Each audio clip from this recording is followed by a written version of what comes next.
Hello, this is Nina. I was doing a series called How to Enhance Your Spiritual Gifts. And it's been a while since I did one of those videos, but in this video I wanted to address how to enhance your mediumship. Okay, but before we get into it, if you're new, welcome to my channel. My name is Nina. I am a channeler, a psychic medium, and a healer. And I don't work as that anymore. I did in the past, but now I try to share my knowledge and what I can and try to help others in achieving their goals and going through life and also enhancing their spiritual gifts. So there you are. Now, I had done some videos before regarding this topic. There is a playlist on that, so you can go in and see. There is something regarding spiritual gifts in general, and then there is a series called How to Enhance Your Spiritual Gifts. So you can find that there.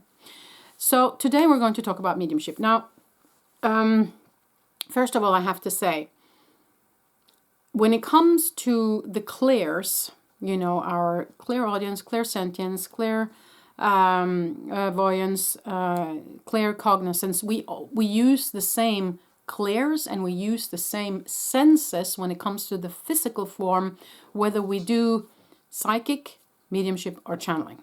Okay, we have to align the chakras, we have to open up the senses, you know, open up the channel, no matter what we do. But we use it in a slightly different way, all depending on what it is that we're doing, what kind of work we're doing. But here in the physical part of it, you kind of start with using the same thing. And that is, of course, sinking down. Yeah, I have a puppy 4.5 months old. She's just being in pain right now. We were just out, so she does not need another walk. Now we were... we need to first, of course, sink down the body, relax the body, and meditate. That's the first thing. Open up the chakras. There are plenty of videos out there to do that, to go through, you know, the root, the sacral, the solar plexus, heart, throat, third eye, and crown chakra. Opening that up and receiving energy and kind of connecting up to our team or to directly to God source energy, all depending on what it is that you're doing. Okay. So that's that. And so that part of it is the same. Okay, we always do that before we start working with anything. If it is reading cards, reading a person sitting in front of you, doing mediumship, channeling, whatever it is, that's where we always start. So once that's done, then all depending on what you're going to do, you use your energy field in a different way. Okay, so when I do psychic readings, for instance, I imagine myself throwing my energy, kind of a little lasso, out to the person I'm going to do the reading for, so that we connect energetically directly. When I'm doing channeling, I connect directly straight up to God source energy or to whomever it is that I am addressing, unless I do a more open channeling, which then they can come in, normally for me, from the right side or from behind, and show themselves, and then I connect. Okay, but that's a different way. But now we're talking mediumship. Mediumship, I push my energy out, because when it comes to mediumship, you get visited here, you know, in your space. Okay, you don't connect to God source energy that way. Okay, of course you're connected, but you're not sending your energy out there, or you're not sending your energy to a person, but you're actually trying to connect to a spirit coming in your space. So it all depends, because some people will get their deceased loved ones for the sitter on the right side, and some will get them on the left side. That's the norm, at least, that you get them from either side. I know some people see them behind the person they're giving a reading to, and that might also be the case. But then, for me at least, when I do that, I have to differentiate, is this as a deceased loved one, or is this as part of their spirit team? So you have to be, then you kind of have to be a little bit trained in order for you to know who's who, what's what, okay? But in the beginning, when we do mediumship training, we push our energy out to the sides and we sense, is there anybody here? Kind of, is there anybody in this field? And for me, they always come in on the left when it's mediumship. And I think that's orchestrated that way from your spirit team for a reason. Especially for me, since I was going to do channeling also, it was important for me to know, okay, if they come in from the left, it's deceased loved ones from the sitter sitting in front of me. If they come in from the right or from behind, it's channeled. You know, it can be star beings, it can be angels and such. Okay. So for me, that was kind of important to get that differentiated. And I mean, you might work in a different way, and that's totally okay, but I'm just explaining how I did it. Okay. So we push the energy out, and then we sense, okay, is there somebody here? I sense there is a person here. And then it all depends on what your strongest clair is. Some people only hear spirit. Some people only see. Some people only sense, or emotional or physical. And some people just know, claircognizance. Some people have all the, all of the clairs combined. Some maybe only have 2 combined. It's all different. Okay. And we can, of course, work on the clairs that we are not so good at, or that has not been so developed yet. So if you're someone that only sees, maybe you should start connecting with the hearing as well, and focus on that, so you kind of train that muscle, because it is a muscle that needs to be trained. Okay. So that's kind of what we do. We push the energy out, and then we sense, okay, here I sense a being. I sense an energy here. And then for me personally, I get the sense of a male or female. And I normally get an image in my head of height, of build. And sometimes they give me details like rubber boots, which tells me, for instance, that they were either a farmer or somebody who liked to be outside a lot in gardening, for instance. That's kind of my image for that. I can see hands, and that will all very often tell me a little bit about their age. How old did they become? If it's really, wrinkly and bony, and, you can kind of get an idea. And sometimes I will see the length of the hair or the hair color. But the thing for me to tell you what's most important, because many new mediums will wait because they want to have the full picture before they start telling the sitter anything.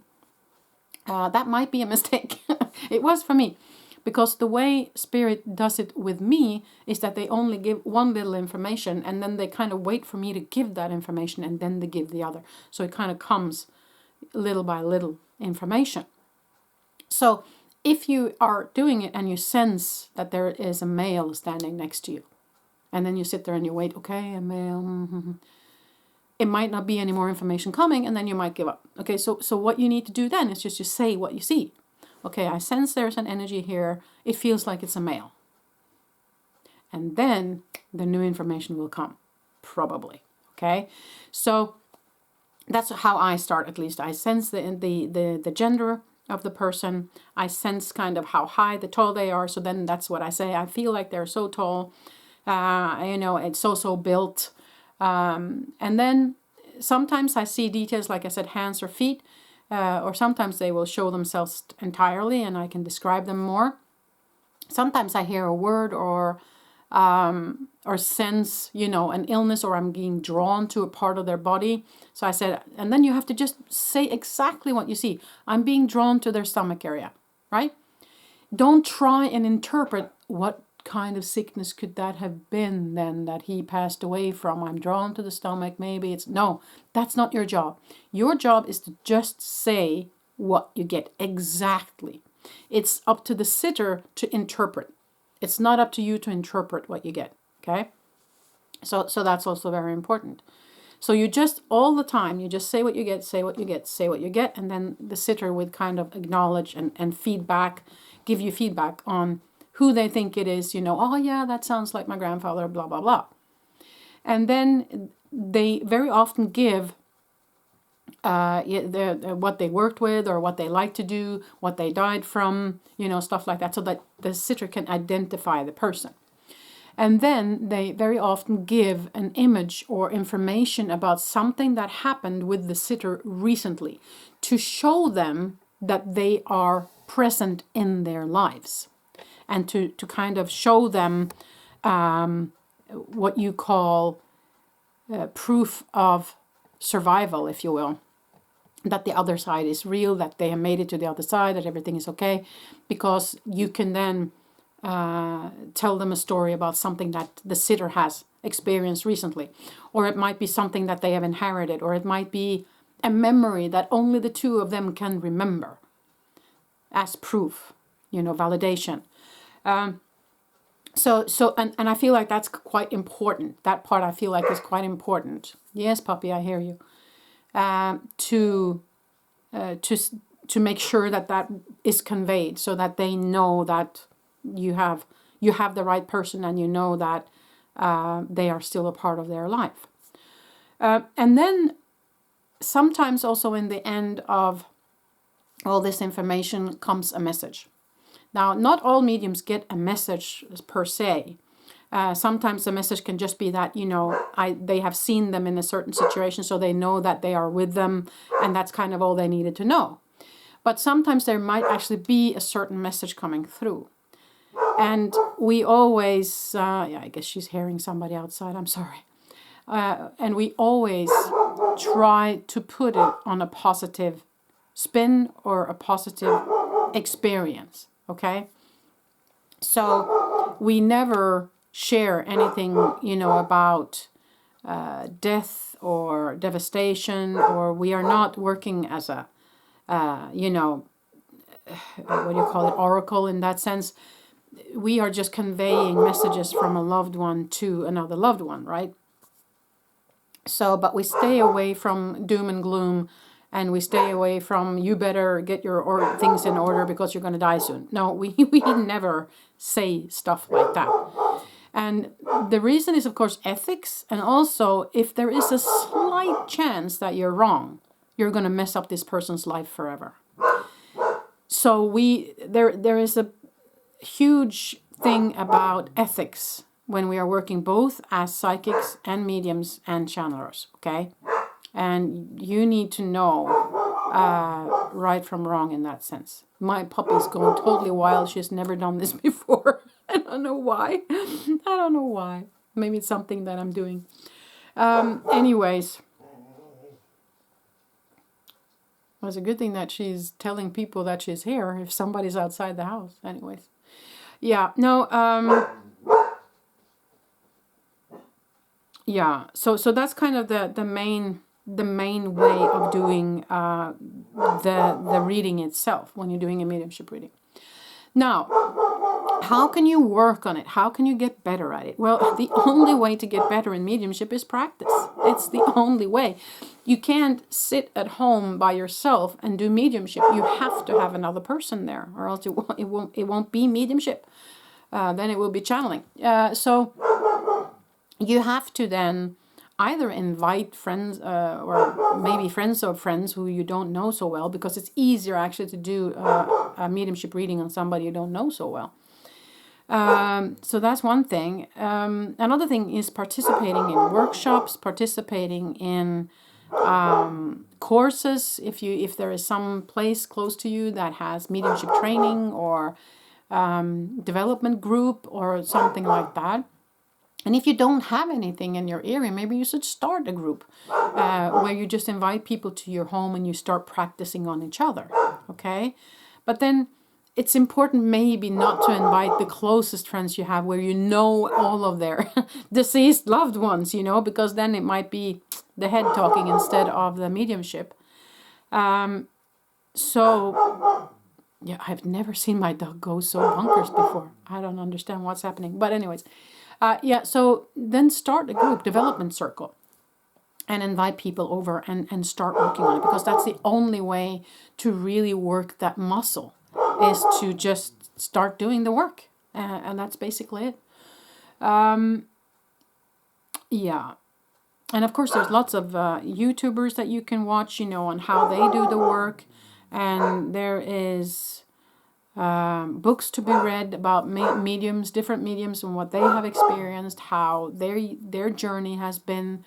So I would just say, read everything you can come across and look at every video you can come across on YouTube regarding this topic, and see if you can try and be part of some sort of working group or circle or friend group or something where you start practicing, really practicing, okay? Is that it, Spirit? Yeah, okay, thank you. Okay, yep. Yeah, so yeah, okay. So what they're saying also is when it comes to mediumship, it takes time, okay? Very often when we start our spiritual gift journey, we start maybe with oracle cards and tarot cards, doing psychic readings most. And that's a very good muscle to train first, okay? And once that muscle has been trained properly, then you can start doing the mediumship. I would advise people to do it that way if they are new to spiritual gifts. Of course you can, some people are just born with it. You know, they see spirits from when they're 4 years old and that's it. And they have developed their own way of doing it. But if you haven't, or maybe you have sensed a little bit, but you're not kind of someone who sees it clearly or have it, had it with you all along, then I would suggest that you start with the psychic stuff and then go over to mediumship. And Spirit also said, be patient with yourself because this takes time. Okay, that muscle takes time to develop. And sometimes, like for me, sometimes when I've been away for it for a little bit, I doubt that, you know, myself when I get into a new reading.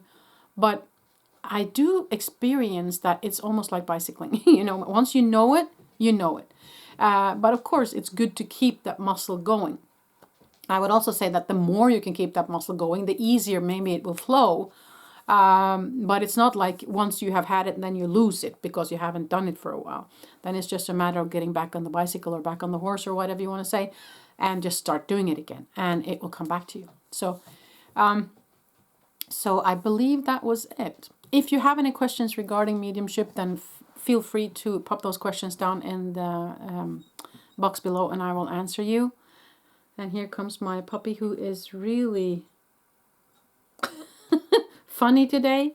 She has. I'm so sorry that you've been hearing this barking in the background all along, but I do believe that there were some people out on the in front of the house, and she was just doing her job as a puppy. So there you go. I will go and take care of her now. Thank you so much for participating in this video today. Till the next time I see you.